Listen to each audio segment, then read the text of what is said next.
আসসালামু আলাইকুম। অপরাজিত ফুলের চা বানাবো এখন।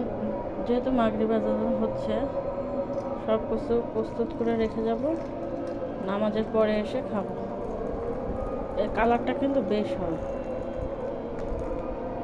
আমরা আসলে ওষুধ খাই, সবাই ওষুধ খাওয়া হয়, কিন্তু প্রাকৃতিক জিনিসের যে গুণাবলী, এটাকেও আমরা মানে ভোগ করতে চাই। এখন কালার হবে না, এটা আস্তে আস্তে কালার হবে। আমার মোবাইলে আসতেছে না, কিন্তু আস্তে আস্তে কালার ছাড়তেছে। ইনশাল্লাহ আমি আপনাদের দেখাবো। এই পাশে অপরাধের চা,